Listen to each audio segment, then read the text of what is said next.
Capítulo 7. Retomando los verdaderos valores del sexo, las funciones por mandato.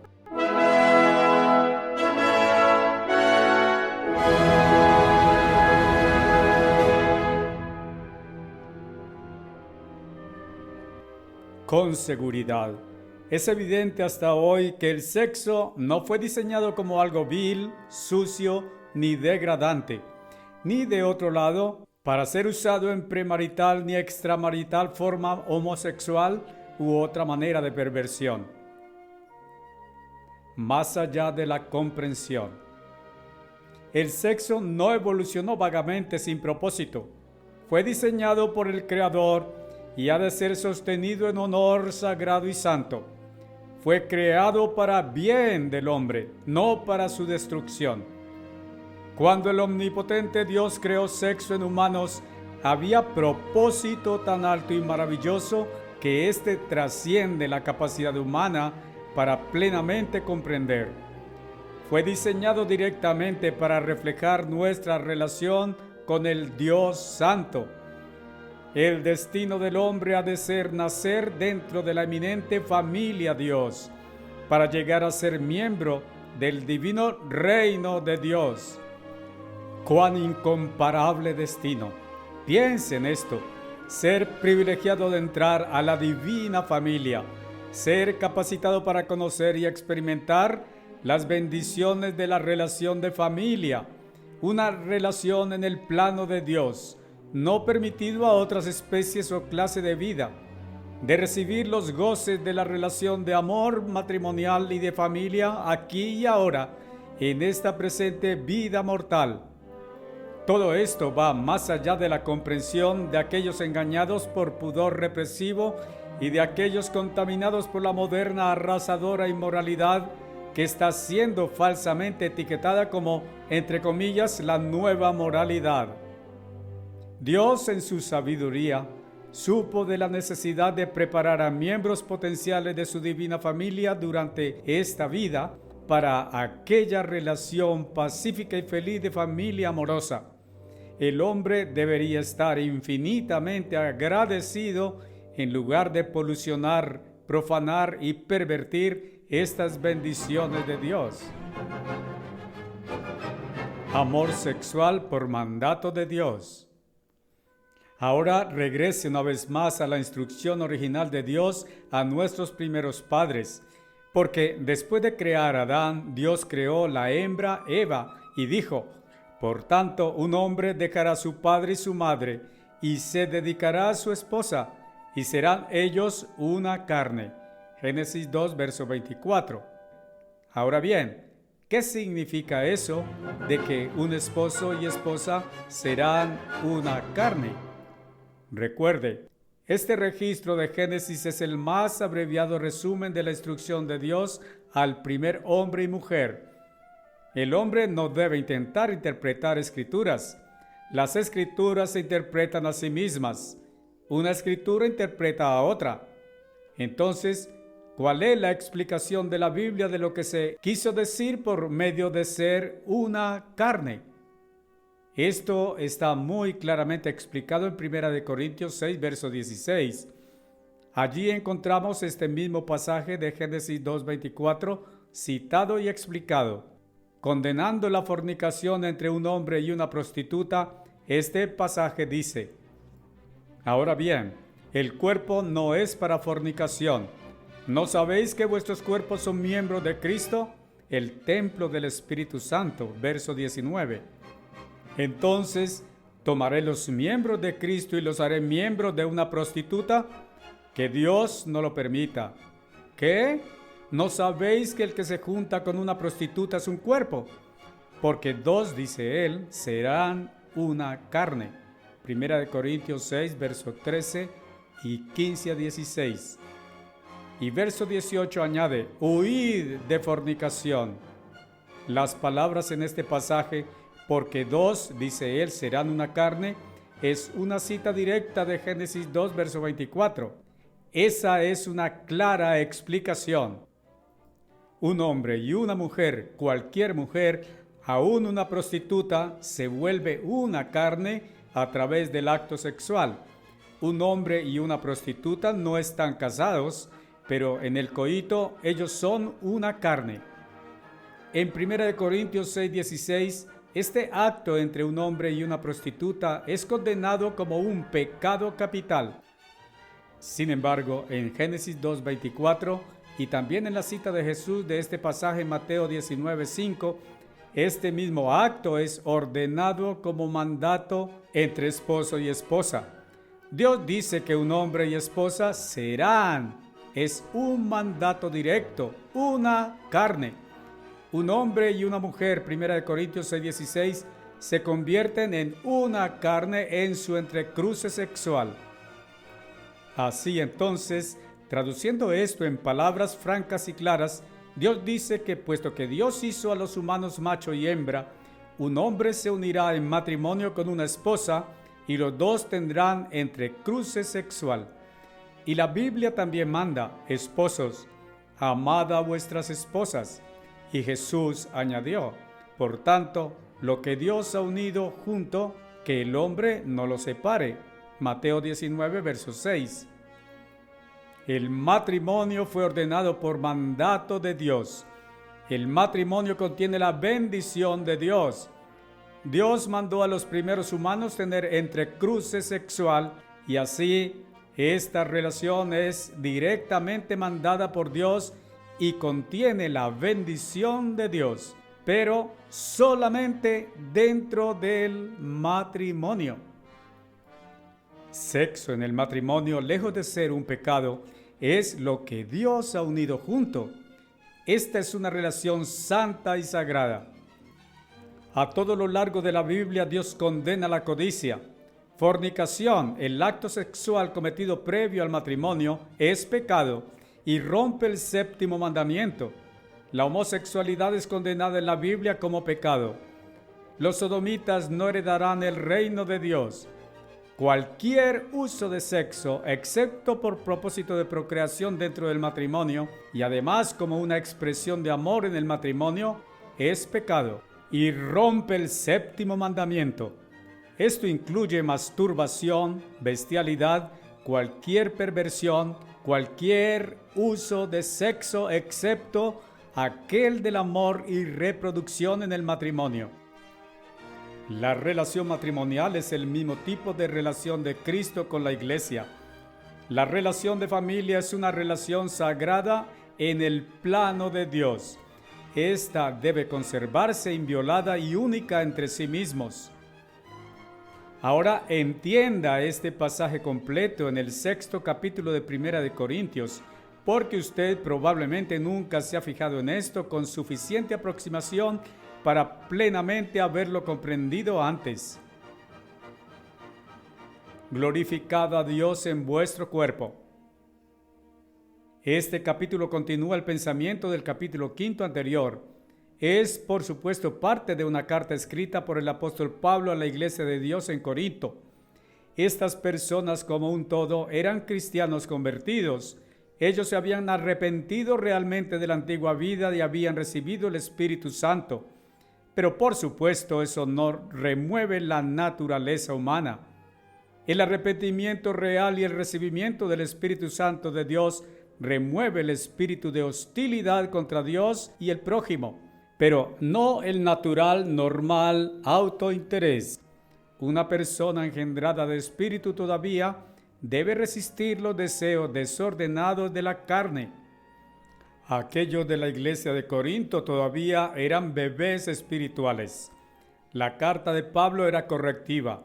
Algunos estaban siendo estimulados hacia la fornicación e inmoralidad. Uno en particular había sido indulgente en una relación sexual con su madre putativa. Parece que la iglesia en Corinto estaba adoptando la actitud de algunos ministros hoy. Ellos demostraban compasión, entre comillas, por este fornicador al condonar y aprobar su pecado. Pablo les mandó severamente, por medio de la autoridad de Jesucristo, sacar a este malhechor de la iglesia. Capítulo 5 y verso 13. En capítulo 6, algunos miembros de la iglesia estaban llevando sus disputas personales ante las cortes civiles.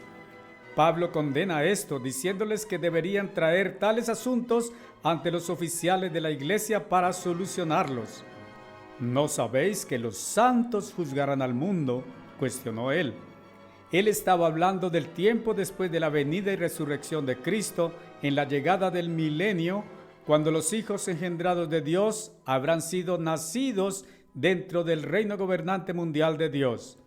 Aquí Pablo recordó a la iglesia, pues su carta fue inspirada como palabra de Dios para la iglesia entera de Dios, aún la de nuestros días, acerca del tremendo destino del hombre. ¿No sabéis que juzgaremos a los ángeles?, continúa él, verso 3. ¿Cuánto más las cosas que pertenecen a esta vida? Él continúa en verso 9. ¿No sabéis que los injustos no heredarán el reino de Dios?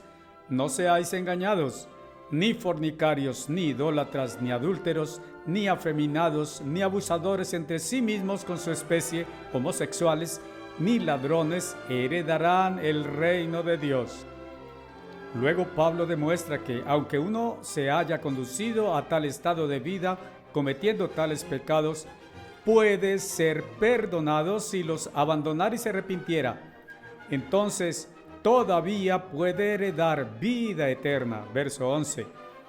Él continúa, y tales fuisteis algunos de vosotros, pero os habéis lavado, perdonados y limpiados de tales cosas a través de Cristo. Este asunto de moralidad es continuado en versos 13 a 15. Ahora bien, el cuerpo no es para fornicación, sino para el Señor, y el Señor para el cuerpo. Y Dios ha levantado tanto al Señor, resurrección de Cristo, como también nos levantará por medio de su propio poder. ¿No sabéis que vuestros cuerpos son miembros de Cristo? Llevaré pues los miembros de Cristo y los haré los miembros de una prostituta. Que Dios no lo permita. Entonces siga los primeros versos antes citados. ¿Qué? ¿No sabéis que el que está unido a una prostituta es un solo cuerpo? Porque dos, dice él, serán una carne. Verso 16. Luego verso 18.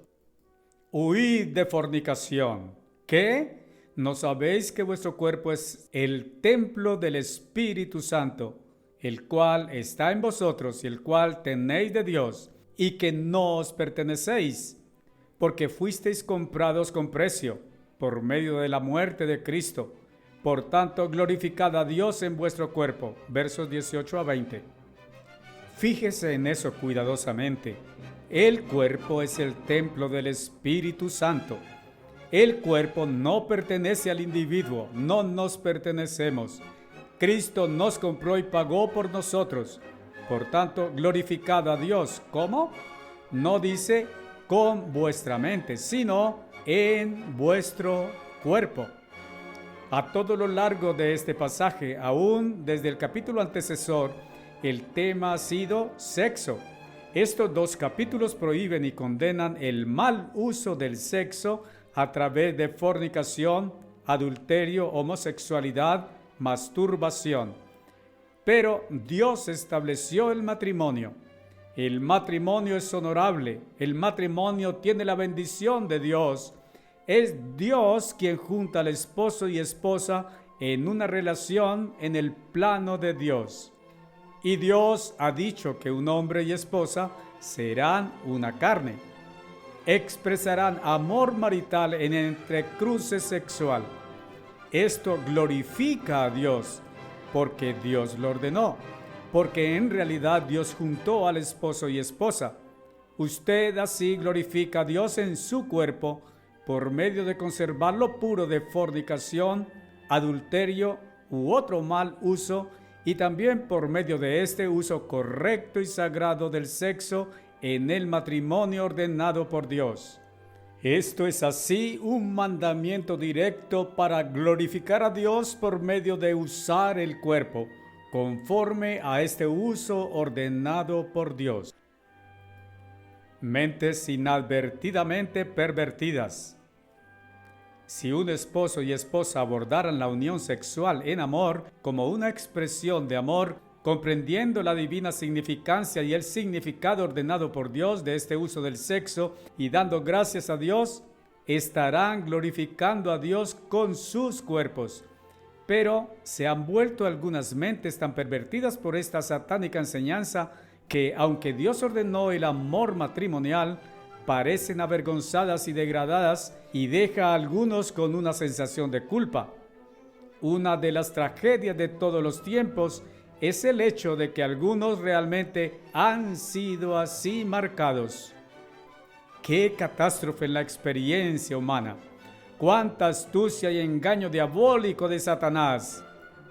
Dios bendijo a la humanidad con la santa institución del matrimonio en el plano de Dios, la misma representación de la relación Cristo-Iglesia. Dios hizo posible esta expresión de amor marital, por medio de la cual dos que Dios ha juntado a causa de la vida puedan glorificar a Dios en sus cuerpos. Dios dotó a la humanidad con la institución de familia y hogar en el plano de Dios, el mismo tipo del reino de Dios dentro del cual podemos ser nacidos. Así, Dios ordenó que aún en esta vida mortal podamos experimentar la bendición de vida de familia para prepararnos para la vida en el reino de Dios. Sin embargo, la humanidad ha perdido el conocimiento de estas gloriosas verdades. Un astuto y sutil diablo ha inculcado en las mentes humanas estas actitudes falsas hacia el sexo.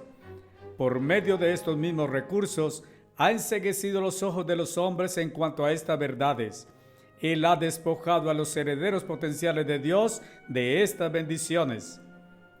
Hoy, la nueva moralidad, proclamando que el sexo es bueno, aún en promiscuidad, está arrasando al mundo.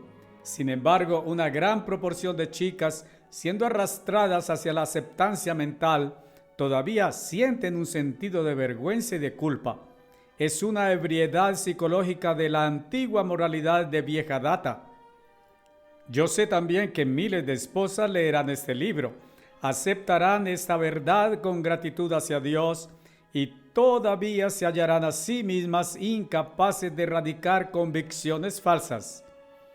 Ellas son simplemente víctimas de esta enseñanza moral, entre comillas, de vieja data de Satanás. Muchas mujeres hoy, o especialmente aquellas de las décadas no tan lejanas de los 40 y 50, han sido enseñadas desde temprana infancia por parte de padres bien intencionados de que sexo es, hasta cierto punto, instinto animal, de que sexo no es bello, sino vergonzoso, degradante y pecaminoso. Esta actitud ha sido tan profundamente implantada que ellas ahora se hallan incapaces de liberar sus mentes. Llegando a saber la verdad intelectualmente, una esposa podría realmente querer el amor y una relación física con su esposo. Aún así, ella hallará que simplemente de alguna manera no puede ella entregarse. Hacer el amor para el cual un benevolente Dios la formó para gozar con su esposo, de alguna manera, simplemente parece estar contaminado. Esto la deja a ella con un sentido de vergüenza y de culpa. Ella en su mente lo asimila mejor. Aún así, este falso sentido ha sido inculcado tan profundamente que todavía parece mantenerla atrapada. ¿Sabe usted por qué? Cauterizados con hierro candente. ¿Se da cuenta usted de que uno puede ser enseñado en una cosa tan intensivamente, tan repetidamente, que el falso concepto se ha vuelto interiormente y literalmente en una impresión de fuego, hasta un grado en que él, o usualmente ella, es incapaz de desarraigarla? Esto se convierte en una cicatriz que nunca puede ser removida. Esto es como una mujer de unos 37 años de edad, quien era jefe de librería en la sección científica de una gran librería de ciudad. Yo había estado haciendo un estudio crítico de la teoría de la evolución, palmo a palmo, con mi primer estudio de la narración bíblica de la creación especial. Yo había encontrado el tronco del árbol de la hipótesis evolucionaria. Cada argumento, cada pretendida, entre comillas, evidencia, era simplemente una rama derivada del tronco principal. Si ésta caía, el árbol entero caería con ella.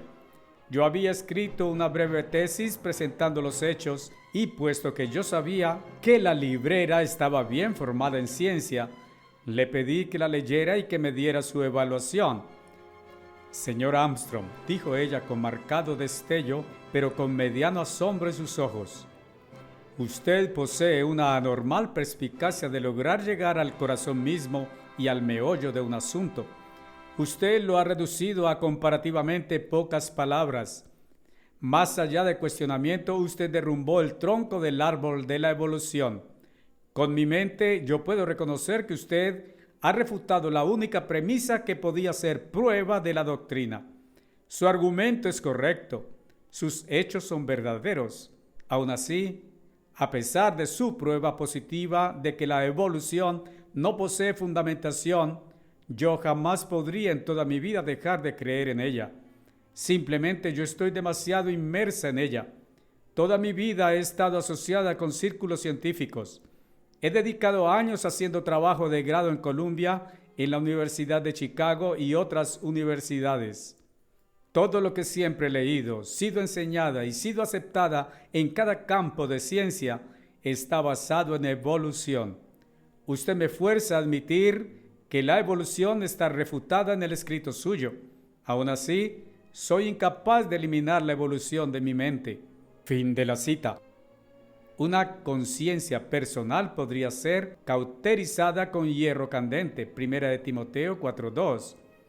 Podemos tener una falsa enseñanza tan profundamente marcada candentemente en nuestras mentes que somos dados a creer una mentira.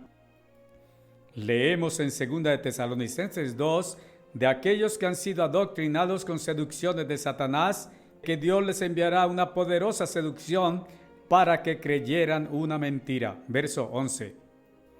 A causa de esta impía enseñanza de que sexo, aún dentro del matrimonio, es degradante y vergonzoso, incontables esposas, aún después de llegar al conocimiento de la verdad de Dios, son completamente incapaces de hacerse sentir bien ellas mismas, como Dios se lo propuso acerca de la relación del matrimonio.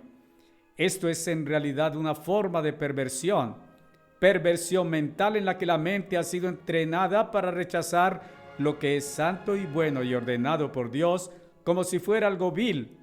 Esto es incurable por medio de recursividad humana, incurable excepto por milagro divino. Esto involucra poder de Dios. Muy seguramente algunas que leerán este libro se encontrarán en esa categoría. Con sus mentes verán ahora la verdad. Aún así, en la relación matrimonial automáticamente se llenarán de aprensión paralizante. A pesar del verdadero conocimiento, se sentirán sucias con un sentido de condenación y de culpa.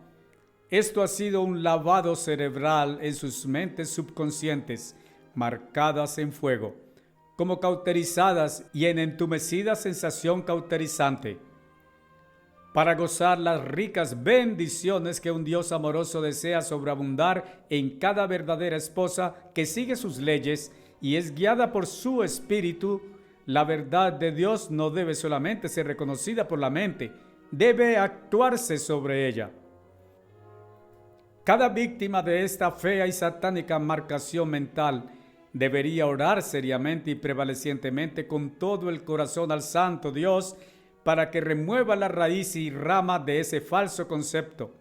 Ore como David oró: crea en mí un corazón limpio, oh Dios, y renueva un espíritu recto, actitud dentro de mí. Salmo 51, verso 10. Cuando David, lleno de remordimiento y emoción, hizo esta oración, estaba de corazón quebrantado de arrepentimiento a causa de su pecado sexual con Betsabé, esposa de Urías. Estaba arrepintiéndose de su equivocada actitud hacia el sexo. Estaba rogándole a Dios que quitara esta sucia actitud de codicia de su corazón, que creara en él un limpio corazón y restaurara en su mente un espíritu justo o actitud, un concepto justo hacia el sexo. Lea una y otra vez este y los 3 capítulos precedentes. Lea todos los pasajes de la Biblia. Aprenda a obedecer a Dios contentadamente desde lo profundo del corazón, en amor, en amorosa anticipación cuando Él manda. Esposas, someteos a vuestros propios maridos como al Señor. Efesios 5, verso 22, Colosenses 3, verso 18. Igualmente, como a los esposos es mandado que amen a sus esposas, así a las esposas es mandado que den amor a sus maridos. Tito 2, verso 4. La ley de Dios, el camino de Dios para toda felicidad, salvaguarda esta personal, santa, pura, justa e íntima amorosa relación matrimonial. Esta tiene la bendición de Dios. Viaje usted por este camino en oración y acción de gracias, en amor y en profunda gratitud hacia un benevolente y amoroso Dios. Franca enseñanza del Nuevo Testamento. Ahora estudia el capítulo 7 de Primera de Corintios. En la forma como originalmente fue inspirada la Biblia, habla abiertamente en claro y franco lenguaje, no únicamente contra todo mal uso y perversión de sexo, sino tan justa y francamente, instruyéndonos en los correctos usos ordenados por Dios. Recuerde, leemos la Biblia como ha sido traducida en el lenguaje inglés.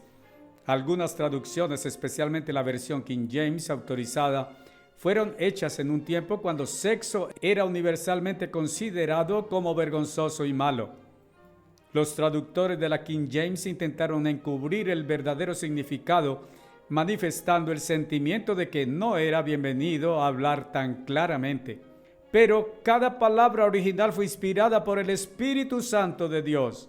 Y es tiempo de que tiremos la falsa acusación satánica de que algo de la palabra de Dios no es bienvenida, pero esta es santa y sagrada. Por esta razón, la traducción Moffat será usada tanto como la King James en la exposición de este crucial capítulo neotestamentario sobre sexo.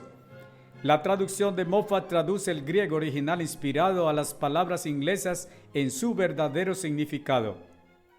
Originalmente, esto fue en forma de carta del apóstol Pablo a la iglesia de Dios en Corinto, pero fue inspirada a través del Espíritu Santo. Es parte de la palabra de Dios a nosotros hoy. Hemos visto antes en este capítulo que en los capítulos 5 y 6 el apóstol estaba escribiendo acerca de sexo. Había abuso de sexo, mal usos de sexo en esa iglesia, la cual Dios a través de Pablo condenó.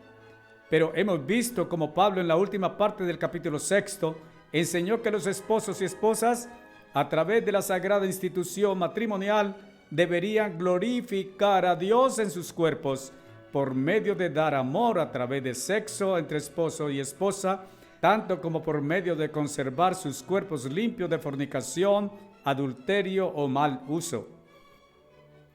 El capítulo 7 continúa la instrucción de Dios respecto del verdadero uso de sexo intencionado por Dios. Ponga atención a los versos 1 y 2.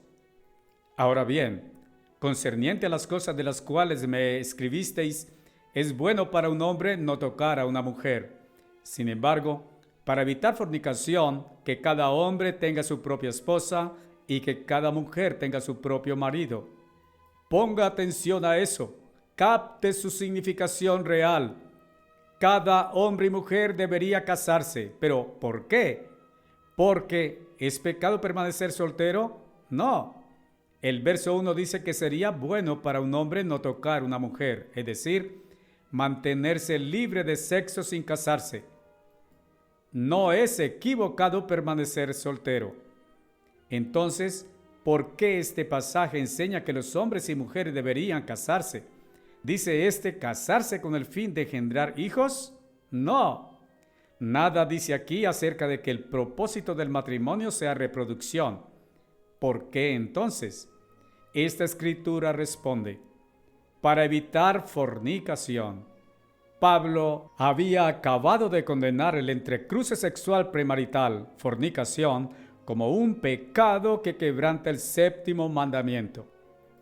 La clara enseñanza aquí es que para evitar entrecruce sexual fuera del matrimonio, un hombre y mujer deberían casarse, tener entrecruce sexual dentro del matrimonio. Esto tiene la bendición de Dios. Eso fue mandado por Dios para evitar el pecado de fornicación, sexo sin casarse y tener la relación sexual con la bendición de Dios en verdadero amor, que los hombres y mujeres se casen. El propósito dado aquí no es reproducción, sino entrecruce sexual legal y justo en lugar de ilegal y pecaminosa fornicación. Esto se vuelve aún más claro a medida que prosigamos. Hablando claro. Ahora verso 3.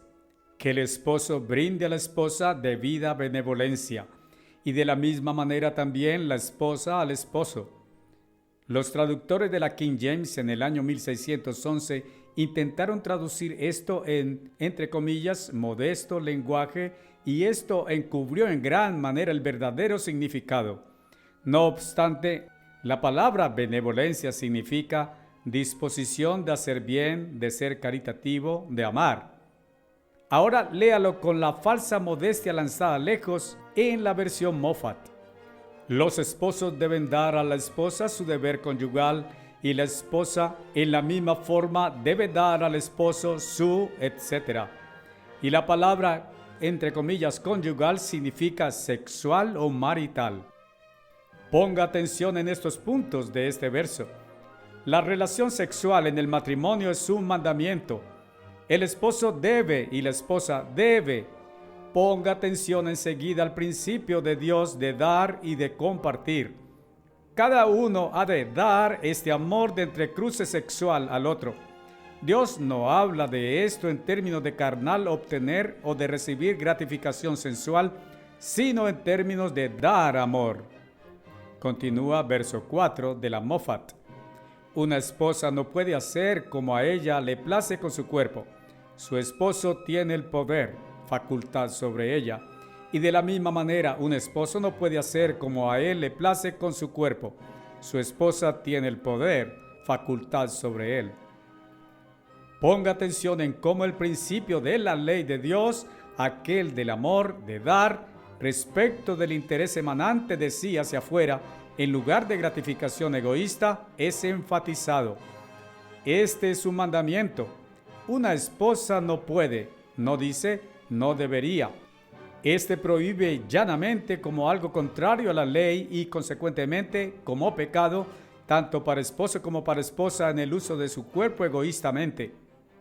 La esposa que se volvió frígida a causa de falsos conceptos no debe evitar el entrecruce sexual con su esposo. Sus órganos sexuales no le pertenecen a ella, pertenecen a su esposo. En la misma forma, un esposo no puede evitar participar en tener coito con su esposa, o reversivamente, tampoco un esposo hará desconsideradas demandas a su esposa de tal forma que pudiera él usar sus órganos sexuales como a él placiera para su gratificación egoísta. Su anatomía sexual no le pertenece a él. Cristo compró tanto al esposo como a su esposa con el precio de su propia vida.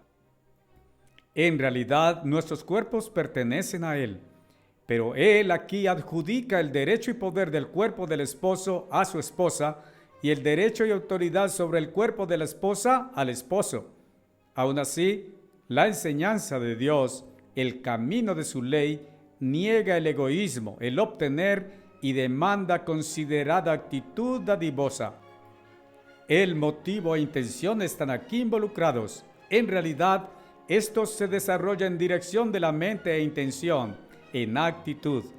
El hombre que argumenta que este verso, respecto de la enseñanza de Dios, otorga a él el derecho de hacer desconsideradas y egoístas demandas en el uso del cuerpo de su esposa, argumentando que el cuerpo de ella le pertenece a él, pasa por alto el hecho de que su motivo y propósito es usar el cuerpo de su esposa para su propia gratificación sensual, sin consideración alguna o interés altruista por los deseos de ella. Hay tiempos en la vida de cualquier pareja casada cuando sería cruel, totalmente desconsiderado y completamente egoísta por parte de un esposo demandar su propia satisfacción y gratificación por medio del uso del cuerpo de su esposa. En tales tiempos, la enseñanza de Dios, cuando es entendida, dice que el aparato sexual del esposo no pertenece a él. Él no tiene derecho de usarlo egoístamente a costa de dolor, sufrimiento o tormento mental de la esposa. Dios manda a cada esposo ser considerado con los sentimientos de su esposa, de ser tierno, gentil, así como muy interesado por los deseos y confort y placer de ella, tanto como por el suyo propio. Por otra parte, hay tiempos cuando la unión sexual es una necesidad definida por un esposo. En tales tiempos, la esposa debe ser considerada y no defraudar a su esposo. En tales tiempos, ella no debe clamar que su cuerpo pertenece a ella y negárselo a él. Entonces, de nuevo, la egoísta esposa frígida quien deliberadamente niega el amor en el coito a su esposo simplemente porque ella no está en forma, está violando el mandamiento de Dios que dice: una esposa no puede hacer como a ella le place con su cuerpo. Su esposo tiene el poder, su cuerpo pertenece a él. La ley de Dios en todos los tiempos es el camino de amor, el cual se interesa en consideración por el otro, al menos igual que consigo mismo. El egoísmo se convierte en lujuria. El amor huye cuando todo el interés reside en sí mismo. El verso 5 de este capítulo 7 de Primera de Corintios se vuelve todavía más claro con lo siguiente: no evitéis el entrecruce sexual del uno al otro, a menos que acordéis hacerlo así por un tiempo, con el fin de dedicaros a oración. Luego, venid a juntaros otra vez. No debéis permitir que Satanás os tiente a través de incontinencia. Ahora ponga atención a aquel mismo verso en la versión King James. Esta demuestra que la abstención del entrecruce sexual en el matrimonio, excepto por mutuo acuerdo, en intervalos no frecuentes o egoístamente por causa de negar el coito al otro, es realmente defraudar al otro.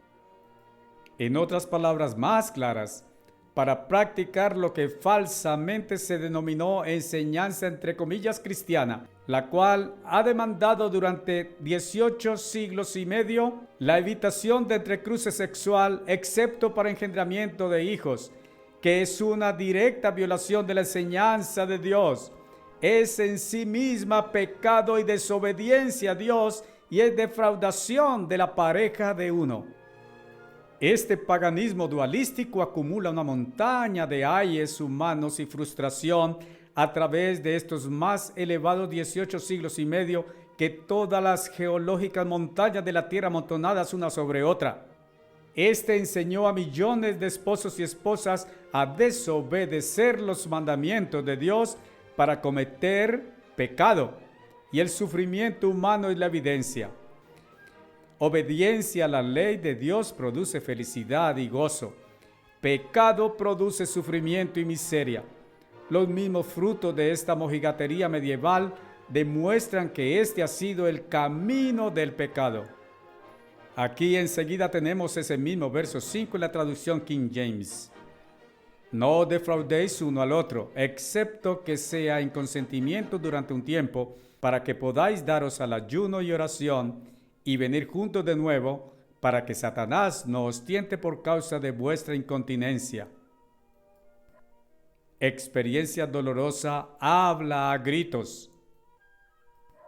A través de la Biblia, el omnipotente Dios no solamente habla a gritos en claro lenguaje contra esta pagana medieval enseñanza, la voz de cruel experiencia también grita. Esta tenaz enseñanza de que sexo debe ser usado únicamente para engendrar hijos ha puesto los matrimonios más allá de cálculos en una injuriosa, imposible situación. Agustín, Aquino y los padres, entre comillas, de la iglesia que los precedieron en su severa castidad, podían ver que no había amor en la unión marital. Sexo marital, excepto para procreación, fue visto siempre como lujuria, concupiscencia, degradación y autogratificación pecaminosa. Además, aún así, un esposo y esposa emparejados en coito por el expreso propósito de engendrar un bebé eran vistos con sospecha. Por supuesto, aquellos hombres, al menos Agustín y aquellos sacerdotes después de él, incluyendo a Aquino, nunca experimentaron los goces felices del amor marital. La conciencia de Agustín estaba atormentada de culpa sobre su fornicación y vicios sexuales. Él nunca se casó. Fue influido en gran manera por el establecimiento del celibato sacerdotal. No estuvo exento de experiencia sexual cuantitativa, pero toda aquella experiencia estuvo motivada por concupiscencia.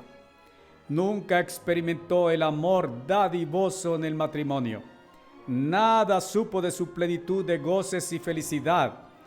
Todo lo que supo por experiencia fue deseo egoísta y desordenado, seguido por los dolores aflictivos de conciencia, de autocondenación y culpa. Tales hombres nunca experimentaron aquel limpio y sano amor de una esposa pura, combinado con respeto, admiración, alta consideración, estima y honor.